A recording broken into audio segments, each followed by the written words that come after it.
이제 죽어도 아까 살겠고 그렇습니다. 그런 완전히 변화되었어요. 베드로 사도는 예수님을 죽은 자 가운데서 부활시키시고 우리에게 산 소망을 주신 하나님을 찬양해야 된다 그랬어요. 여러분, 이 산 소망이란 말씀을 우리가 제대로 이해를 해야 됩니다. 여기 이제 단어적인 여러 가지 복잡한 말들이 있는데 좀 정리를 하면 이렇습니다. 예수 그리스도로 말미암아 우리에게 주시는 현실적이고 참되고 실제로 존재하는 소망, 이것을 가르쳐서 산 소망이라고 합니다. 거짓이 아닙니다. 현실적입니다. 추상적인 게 아니에요. 이거 현실적, 지극히 현실적이고, 그 다음에 거짓이 아니고 지극히 참된 것, 그리고 실제 존재하는 것, 요걸 산 소망이라 그런 겁니다. 주님, 하나님 주신 이 소망을, 이게 산 소망이요. 자, 예수님께서 이제 부활을 하셨어요. 만약에 예수님이 부활 안 하셨다면 어떻게 됐을까?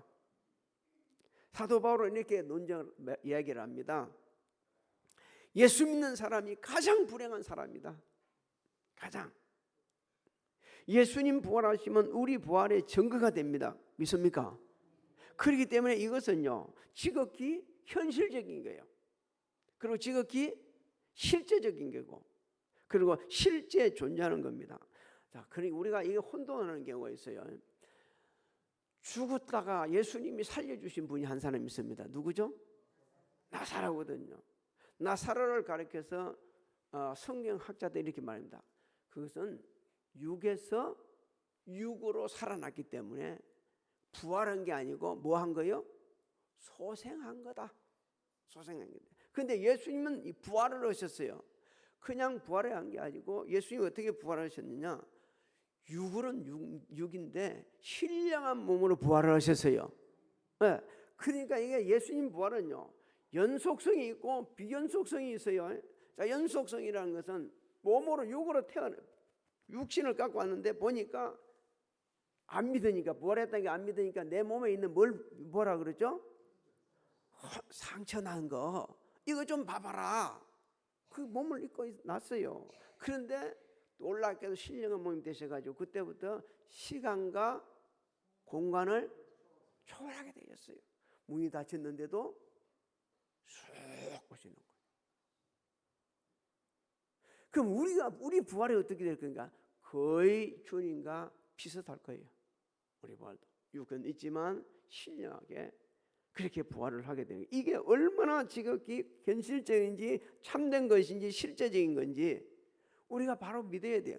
어떻게 믿어야 됩니까? 하나님 말씀을 통해 우리에게 약속해 주신 게 그대로 믿는 거예요.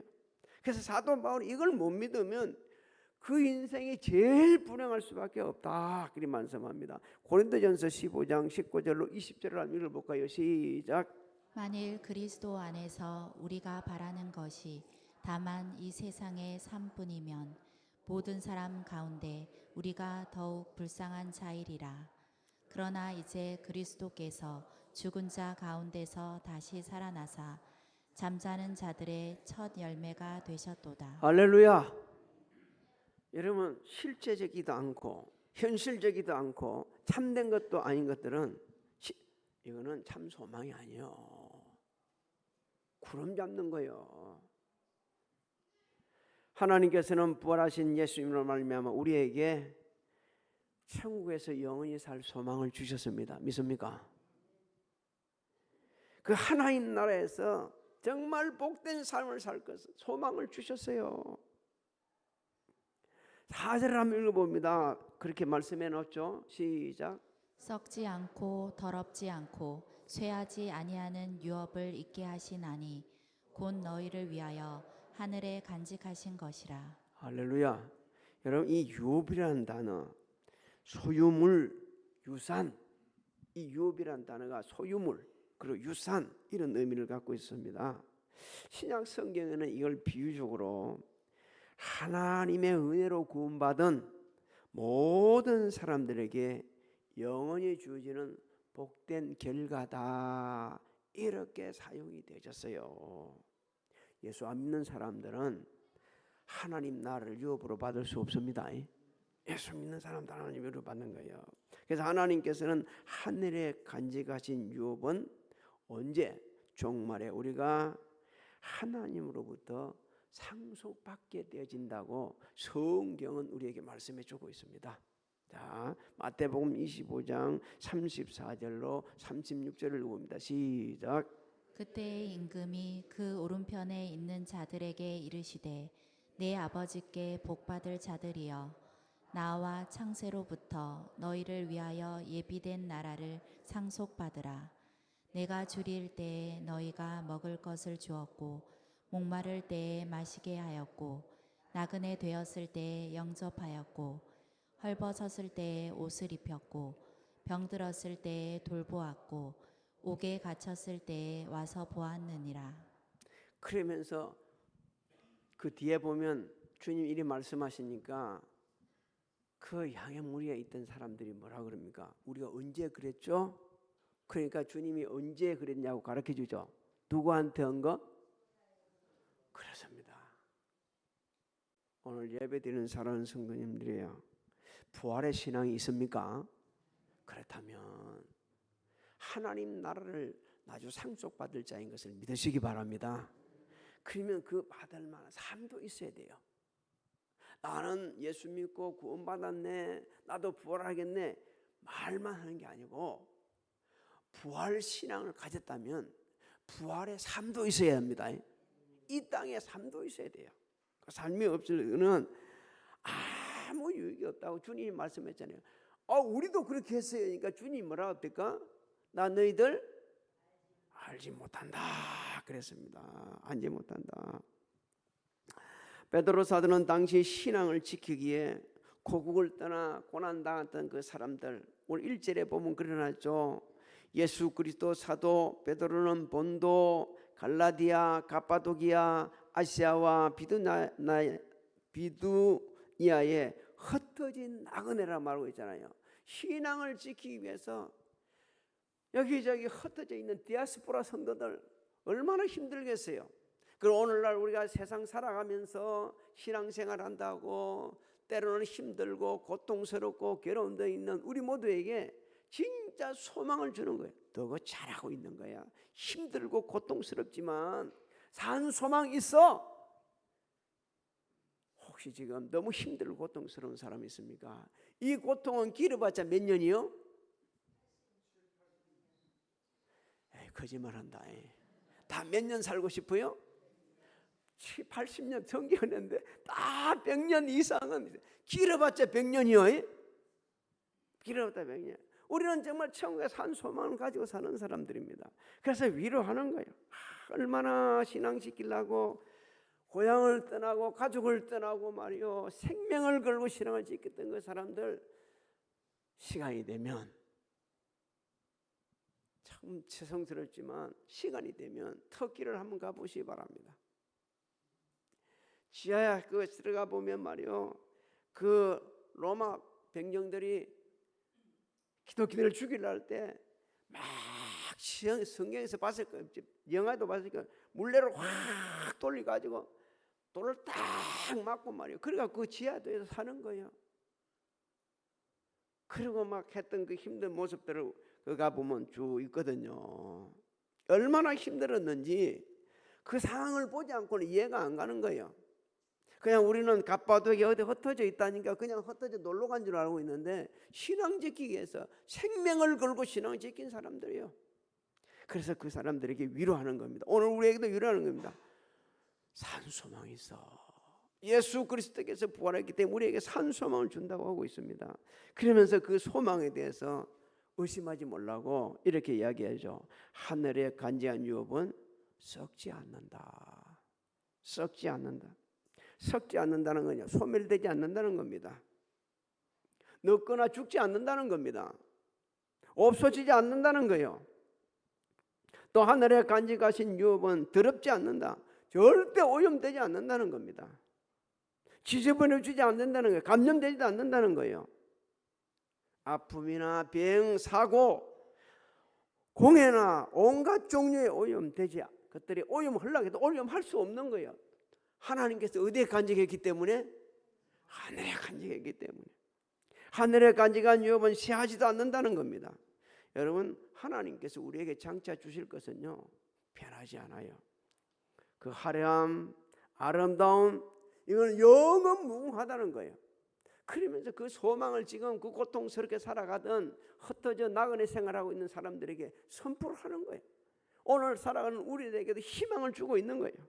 사는 게 힘드냐? 예수 믿으면서 남편에게, 아내에게, 가족들에게 정말 고난당하고 있느냐? 그럴지라도 너무 그렇게 괴로워하지 말아라. 산 소망이 있다. 하나님께 산 소망을 주셨다. 예수 그리스도로 말미암아 우리를 위하여 하늘에 간직하신 유업은 영원 불멸하다는 것을 말씀해 주고 있는 겁니다. 그런데 이스라엘 백성들은요, 하나님께서 언약을 하신 대로 가나안 땅을 주셨어요. 그런데 거기 죄를 짓고 그 땅에서 쫓겨났습니다. 고통스러운 시간대를 보냈어요. 사랑하는 성도 여러분, 우리도 이 세상에 살면서 하나님 배반하고 말씀 거절하고 성령의 인도하심을 거절하게 되면 하나님께서 영원분별하게 우리를 위해서 간직한 그 유업을 받을 수 없어요. 쫓겨나는 게 아니라 아예 갈 수도 없어요. 정말 하늘에 간직하신 그 영원분별한 그 나라에 가려고 하면 믿음으로 살아야 합니다. 또 하나님께서 우리 연약함을 아시고 보호를 해주시고 계세요. 5절을 한번 읽어볼까요? 5절을 시작.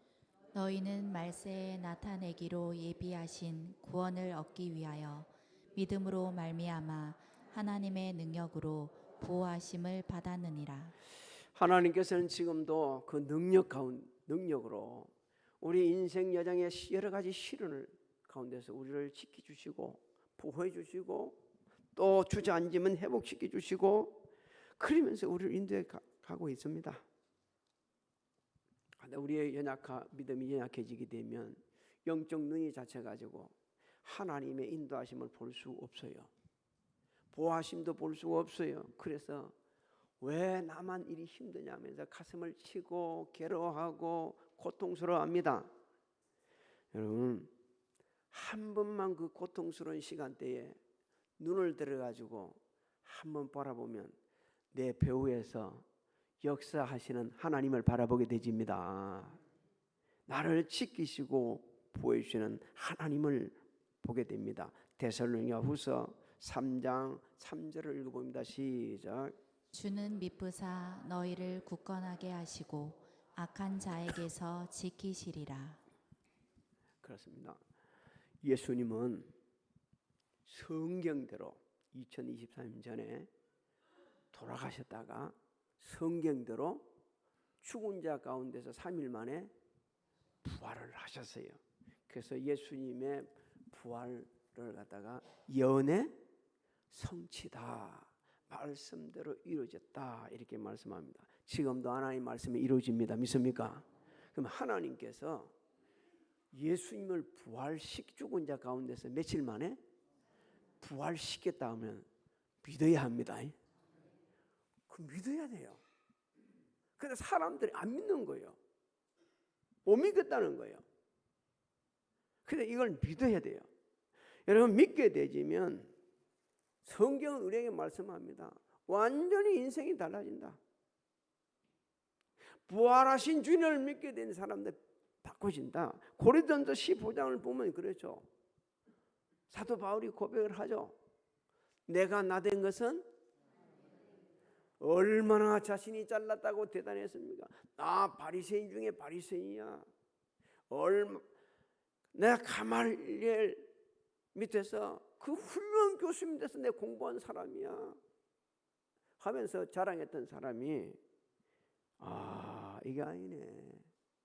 내가 나된 것은 하나님의 은혜라고 아주 겸손해지기 시작합니다. 그래요. 패배주의에 사로잡혀 있는 사람들이 자신감을 가지고 승리할 수 있다. 주님이 죄와 사망을 이기시고 승리하셨기 때문에 그 승리로 말미암아 우리에게 승리를 안겨주신 분이 하나님이십니다. 그래서 자신 있게 살아가는 거예요. 부활신앙이 있게 되지면 입에 입만 열면 불평불만이 가득한 사람들이 이제는요 하나님 감사합니다, 하나님 감사합니다, 하나님 감사합니다 하게 되는 거예요. 저도 이렇게 말씀은 선포합니다. 별 감사가 없던 사람인 것 같아서요. 근데 요번에 많이 하나님께 훈련을 시켜주시고 감사하는 사람을 바꿔줬다. 여러분 허리 되게 아프면 양말 신는 것도 얼마나 힘든 줄 아세요? 안 아파 보니까 몰라. 너무 아프거든요. 그런데 아이고 어느 날 양말 신는데 안 아프네. 내 입에서 저절로 이렇게 나옵니다. 하나님 감사합니다. 하나님 감사합니다. 그 다음에 옷을 입기도 힘들거든요. 옷을 입으려고 하면 요리 지대가 있고 열이 갖고 하다가 오늘 갑자기 이제 또 서가지고 옷을 입는다. 너무 고마워서 하나님 너무 감사합니다. 이제 너무가 하나 붙었어요. 감사합니다. 이제 너무가 붙었어요. 너무. 그러니까 이제 앉지를 못하. 서서 밥을 먹다가 가만 앉아 보니까 앉게 되진다. 하나님 너무 감사합니다. 앉아서 이거 계속 감사가 나오는 거예요. 처음부터 계속 감사가 나오는 거예요. 계속 너무 감사했어요. 오늘 우리 연합회 예배 드리러 간다고 고생 많이 했어요. 그래서 3일 우리가 계속 연속해서 막 잔치도 하고 그러니까 너무 힘들 것 같아서 오후 예배는 가족과 함께 너무 좋아하고 입이 막 그냥 막 벌어지고 그러고 있어요. 가족이 함께 그렇게 이제 하라고 이제 하나님 앞에 기도하면서 했어요. 그런데 요 근자에 몇 년 사이에 오늘 새벽에 제일 사람이 많이 왔어요. 오늘 새벽에 우리 교회 성도들 다 가도 그거 안 차. 찰 수가 없어. 그런데 말이야 하나님의 은혜 가운데 이걸 어떻게 하냐 한참 기도를 하고 있는데 하나님의 은혜 가운데 도와주셔가지고 오늘 새벽에 제일 많이 찼습니다. 그래서 갔다 와서 오니까 여기저기 있어요. 전화 문자가 빙빙 오는 거예요. 오늘이 제일 많이 왔어. 뭐 어쩌고 막 하더라고요. 우리 그게 제일 많을 수밖에 없는 게 안 가던 우리 성도 거기 갔으니까 우리 교회 성도들이 갔는데 안 그러겠어요. 많이 찼어요. 이게 다 하나님의 은혜입니다. 믿습니까? 우리가 대단해서 구원받은 게 아니에요. 그래서 우리가 할 일이 있습니다. 감사하면서 살아야 되고요. 또 한편으로는 복음을 전해야 합니다. 왜? 하나님께서 모든 사람이 구원받기를 원하시고 계시거든요. 디모데전서 2장 4절 5절을 한번 읽어볼까요? 시작. 하나님은 모든 사람이 구원을 받으며 진리를 아는 데에 이르기를 원하시느니라. 하나님은 한 분이시요 또 하나님과 사람 사이에 중보자도 한 분이시니 곧 사람이신 그리스도 예수라. 할렐루야. 여러분 계속해서 우리는 하나님의 일을 하나님께 우리에게 맡겨주는 일에 더욱 힘써야 됩니다. 더욱 힘써야 돼요. 나한테 맡겨주셨습니까? 너무 감사합니다. 나를 선택해서 일을 맡겨주셨어요. 너무 감사합니다. 군포시 기독교 연합회에 회장으로 시험을 받을 때 사실은 저는 하고 싶지가 않았어요. 왜? 그 섬기려고 하면 교회에서 사람도 많이 모이는 교회 그리고 뭐 여러 가지 조건이 있는데 할 자신이 안 돼서 별 그렇게 썩 내키지는 않았어요. 근데 하나님께서 은혜 가운데 할 수 있도록 해주셔가지고 우리 성도인들이 기도를 많이 해주셔서 할 수 있게 해줬는데 하나님께서 우리 교회에 이제 은혜를 베풀어 주기 시작합니다. 할렐루야. 주의 일을 더욱 힘쓰다 보게 되지만요, 하나님은 분명히 약속해 주셨어요. 너희 수고는 결코 우리 성경으로 한번 확인해 봅시다. 15장 고린도전서 15장 57절 58절을 봅니다. 시작. 우리 주 예수 그리스도로 말미암아 우리에게 승리를 주시는 하나님께 감사하노니 그러므로 내 사랑하는 형제들아 견실하며 흔들리지 말고 항상 주의 일에 더욱 힘쓰는 자들이 되라. 이는 너희 수고가 주 안에서 헛되지 않은 줄 알미라. 할렐루야. 우리 사랑하는 성도님들 수고 많이 하셨어요. 일 저일 참 일 많이 하셨는데 틀림없이 금년에 풍성한 열매를 맺게 해줄 줄을 믿습니다. 삶의 현장도 복되고 건강도 하시고 하나님들이 주 아래서 행통하시기를 부활하신 주님의 이름으로 축복합니다. 축복합니다. 남아있는 인생 여정 살아갈 때에 부활하신 주님을 믿는 믿음으로 늘 승리하는 삶이 되게 하여 주옵시고, 소망 가운데 시리에 빠져있는 자들에게 소망을 주는 귀한 믿음의 근속들 되도록 축복하여 주시옵소서. 지금은 우리 주 예수 그리스도의 은혜와 하나님 아버지의 만극하신 사랑하신가 성령님의 감화감동 교통의 역사하심이 성전에서 가정에서 각자 위치에서 예배드리는 사랑하는 성도들 무리와 가정, 직장, 사업장 자녀들 진행하는 일들, 그리고 우리 교회와 대한민국에 지금으로부터 영원토록 함께 하실지어다.